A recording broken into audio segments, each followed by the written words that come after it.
بسم اللہ الرحمن الرحیم۔ پیارے بچوں السلام علیکم۔ چوتھے امام کو سید الساجدین اور سجاد علیہ السلام بھی کہا جاتا ہے۔ آپ کے والد کا نام امام حسین علیہ السلام اور والدہ حضرت شہر بانو تھیں۔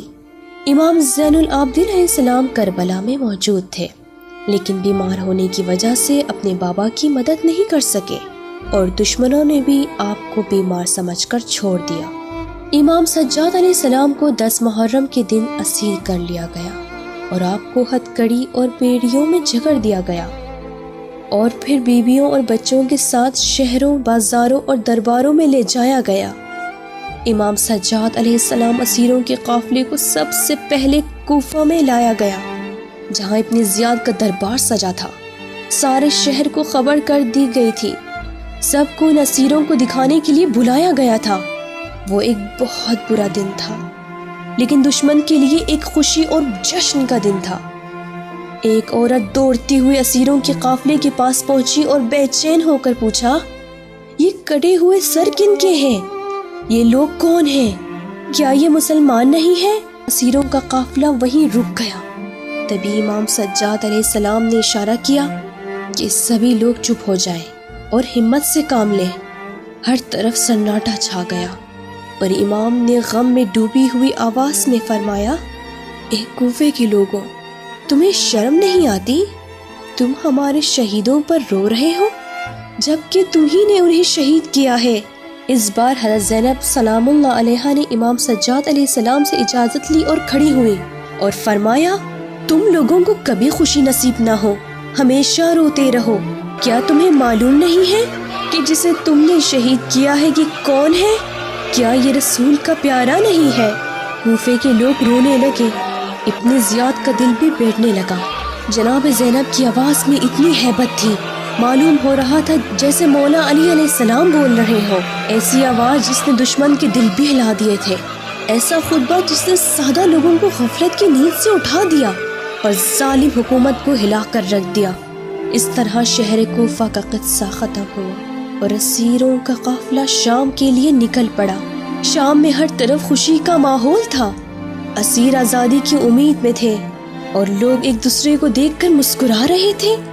وہ اسیروں کو برا بھلا کہہ رہے تھے، بچے چھتوں سے پتھر پھینک رہے تھے۔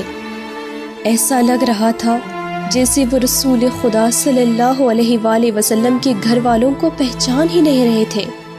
وہاں رنگین کپڑے پہنے کچھ عورتیں بھی تھیں جو اسیر عورتوں کی طرف اشارہ کرتے ہوئے ان کا مذاق اڑا رہی تھیں۔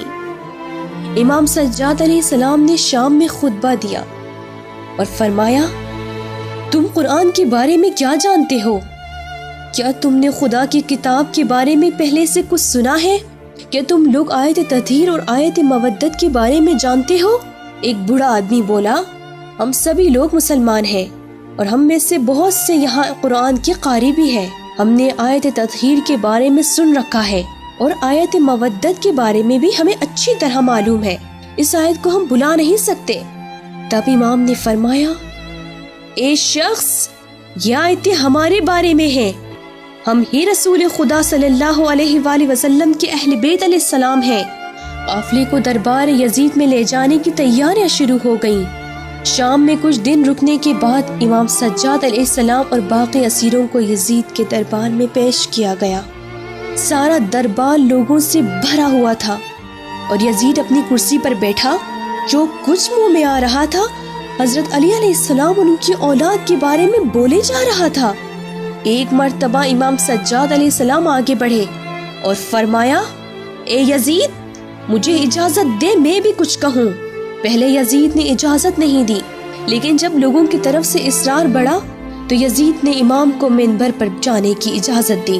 امام سجاد علیہ السلام منبر پر تشریف لے گئے اور فرمایا، اے لوگوں، ہم اہل بیت ہیں، خدا نے اپنے مومن بندوں پر ہماری محبت کو واجب کیا ہے۔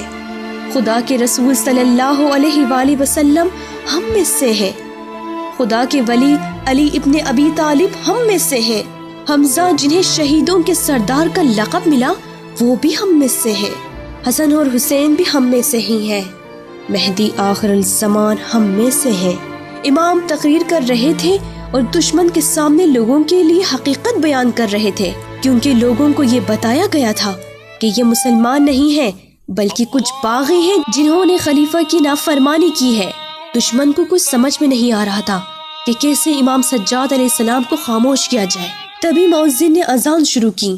جیسے ہی محمد رسول صلی اللہ علیہ وآلہ وسلم کا نام آیا، امام اپنی جگہ پر کھڑے ہوئے اور فرمایا، اے مؤذن، تجھے محمد کی قسم، رک جا۔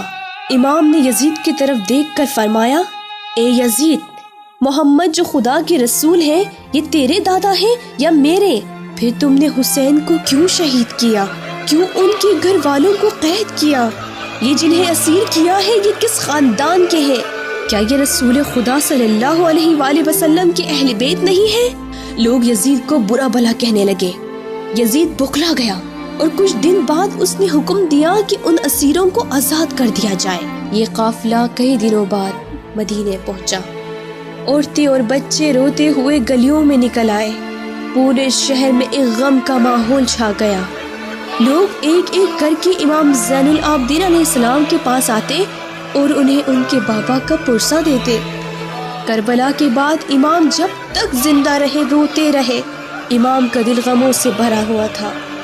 امام کے پاس جب بھی پانی لایا جاتا تو آپ رونے لگتے تھے۔ اگر کبھی آپ کے سامنے کوئی جانور ذبح کیا جاتا تو اسے دیکھ کر آپ رونے لگتے تھے۔ ہمیشہ کربلا کے شہیدوں کو یاد کر کے اونچی آواز میں رویا کرتے تھے۔ امام سجاد علیہ السلام 25 محرم 95 ہجری کو شہید کر دیے گئے، لیکن جب تک رہے لوگوں کو کربلا اور امام حسین علیہ السلام کا پیغام دیتے رہے۔ آج اگر ہم امام حسین علیہ السلام اور کربلا کو یاد کرتے ہیں اور عزاداری کے ذریعے اسلام کا پیغام دنیا تک پہنچاتے ہیں تو یہ سب امام سجاد علیہ السلام اور حضرت زینب سلام اللہ علیہا کی وجہ سے ہے۔ خدا ہم سب کو امام حسین کا سچا عزادار بنائے اور ان کے راستے پر چلنے کی توفیق عطا فرمائے۔